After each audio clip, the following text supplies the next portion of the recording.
अगर पार्टी के अंदर बगावत के सुर निकले तो योगी की जगह बीजेपी किसे लाएगी? बस इतना मैं जानना चाहती हूँ। अच्छा, आपको योगी क्यों रास नहीं आ रहा, वैसे ये बताइए मुझे। ऐसा कुछ नहीं है, मैं बस जानना चाहती हूँ, मेरा काम है सवाल अच्छा करना। नैना, आपने एक शब्द का प्रयोग किया कि बगावत के सुर।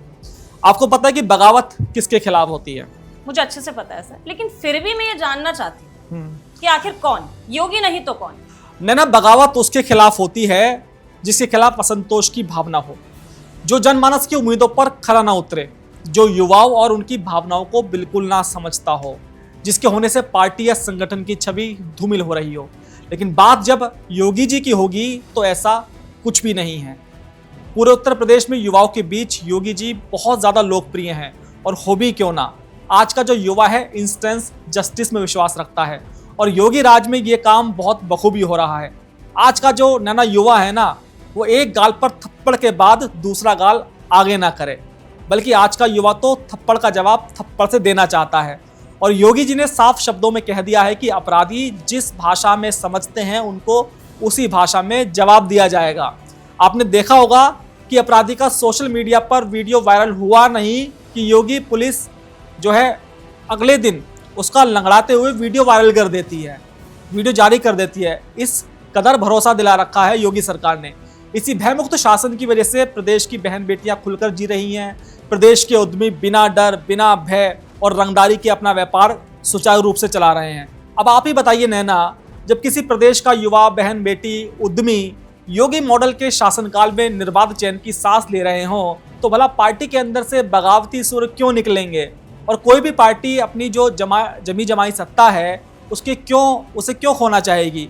हाँ, एक बात ज़रूर है कि जो वैचारिक मतभेद हैं वो हो सकते हैं, लेकिन सत्ता के लिए मतभेद भी हमेशा कुर्बान कर दिए जाते हैं। अब आप देखिए, यूपी में एक शब्द का मैं आप प्रयोग करना चाहूँगा।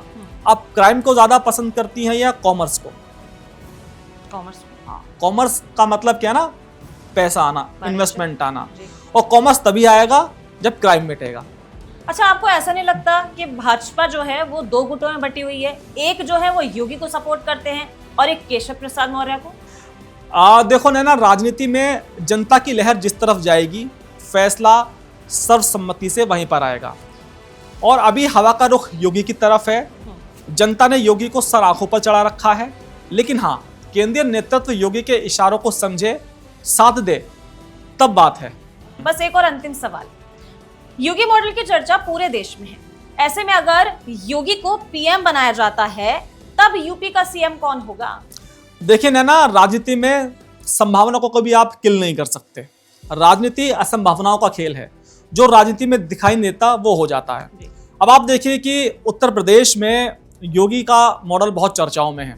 किसी ने सोचा था कि 2024 में कभी योगी के राज में लोकसभा की सीटें इतनी कम होंगी, क्योंकि वहाँ जातीय गणित था। तो जब उत्तर प्रदेश की जो राजनीति है ना, जातीय गणित पर बहुत ज़्यादा चलती है। तो जो आपका सवाल है, मैं उसका थोड़ा सा जवाब दे दूं कि अभी जो उत्तर प्रदेश 2000, मैं कहूँगा पूरा देश, पहले 2014, 2017 उत्तर प्रदेश में जब भी चुनाव हुआ वो हुआ धर्म के नाम पर, और जब जब चुनाव उत्तर प्रदेश में धर्म के नाम पर होगा तो बीजेपी चुनाव जीतेगी। 2024 का जो चुनाव हुआ वो जाति पर हो गया, तो चुनाव कौन जीता?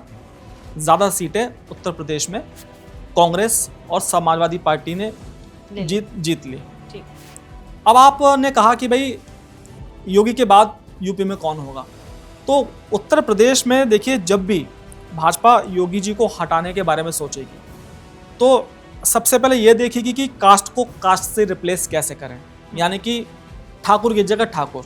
उनको देखना होगा कि कौन सा बड़ा ठाकुर उत्तर प्रदेश में नेता है, वो युवा भी हो और योगी की जो कट्टर छवि है उससे भी मैच खाता हो। बहुत सारे नाम हैं ऐसे। लेकिन अगर जातीय समीकरण के हिसाब से आप देखें तो केशव प्रसाद मौर्य उत्तर प्रदेश में बहुत बड़ा नाम है। वो जिस जाति से आते हैं उनका इम्पैक्ट है। और 2017 में केशव प्रसाद मौर्य जब प्रदेश अध्यक्ष थे तो ऐसा लगता था कि वही उत्तर प्रदेश के सीएम बनेंगे।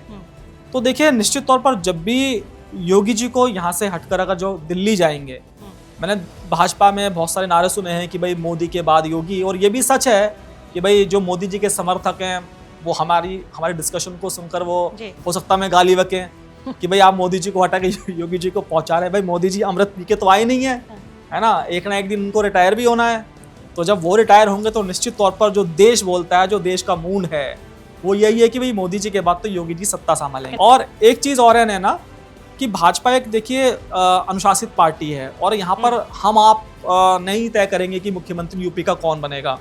उसमें विधायकों की राय ली जाएगी, संसदीय दल की बैठक होगी, तो बहुत सारे उसमें नाम है।